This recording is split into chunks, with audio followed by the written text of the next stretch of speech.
4 hours to go until the Senate impeachment trial resumes, but there are still lots of questions about how this whole thing is going to play out. Let's bring in Marc Thiessen, Fox News contributor, former White House speechwriter to George W. Bush, and American Enterprise Institute fellow. Juan Williams, Fox News political analyst and co-host of The Five. Great to have you both here. Good to be with you, Dana. Juan, tell me what you hear about the plans for Democrats to deal with the fact that the Republicans have the majority, and as they get ready to set out the rules of the road here, how are they going to navigate that? Well, I think the first stop is obviously the resolution with regard to witnesses, Dana. So they're going to have to deal with that, and I think that they are counting right now on pressure on moderate Republicans led by Susan Collins, but extending, I mean, beyond to people potentially like Cory Gardner of Colorado, to say that given the opinion polls that say the American people, including large percentage of Republicans, want witnesses, that's required for a fair trial. And I think that's the first step.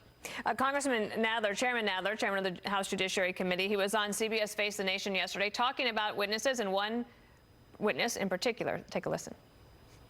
In any trial, all relevant witnesses must be heard.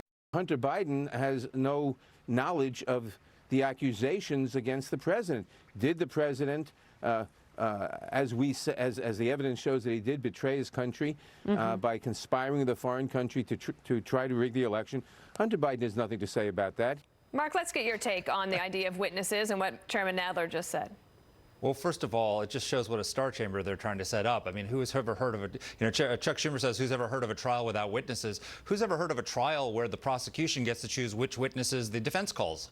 You know, it's up to Donald Trump and his legal team to decide what witnesses they want to call. Jerry Nadler doesn't get to decide who the defense calls to make their case. And second of all, Hunter Biden's testimony is absolutely relevant because one of Donald Trump's defenses is going to be that Hunter Biden's contract was corrupt, and that if it was corrupt, then raising it with the president of Ukraine had a public purpose. It wasn't just self-dealing. So that brings into relevance the argument, is Hunter Biden's contract corrupt, and is there a pattern of corruption with Hunter Biden? And so they can call not just Hunter Biden, they can call Amos Hochstein, who is the Obama energy czar, who has said in the New Yorker that he went and had a meeting with Joe Biden to tell him that there was a problem with his son's contract and there was a conflict of interest.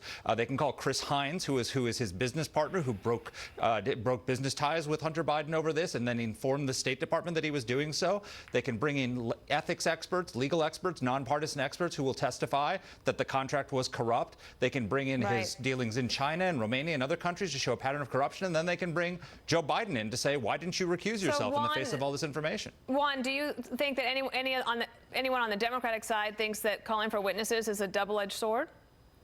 No, I don't think anybody thinks that if you call Joe Biden, Hunter Biden, and some of the other folks, I think they think this is a total distraction. It's an effort to, again, pull attention away from the president who's being impeached for 2 specific articles. And so when you get into this, you can say, well, you know, Vladimir Putin's out there. He says that Russia didn't interfere, that Ukraine interfered. Why don't we bring in some witnesses about that? I think it would redound against Republicans. Just look at the public opinion polls. So it might be an effective strategy to confuse people, but I think it would also anger people, and that's not to the good of Republicans in this. I don't think anybody's going to call for Vladimir Putin to be a witness in the trial, though some people might like that spectacle.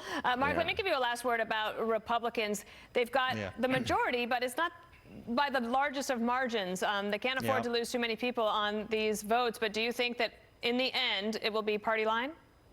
Well, I certainly think it'll be party line to begin with. I think the first thing they're going to follow the Clinton model in 1999, which is in Clinton's trial, there was a 100-0 vote to allow both sides to present their cases and then senators to question it. And then only after that happened and people had heard that questioning and had a chance to ask those questions, do they deal with the question of witnesses or to dismiss the charges? So I think the same thing will happen here. At that point, we'll see. All right, Marc Thiessen, Juan Williams, thank you. Thank you. Senate Majority Leader Mitch McConnell has said President's impeachment trial should work the way President Bill Clinton's did. That's what Marc Thiessen was just saying. So that was 20 years ago. Next, a look at what that might mean with a man who covered the Clinton case in depth.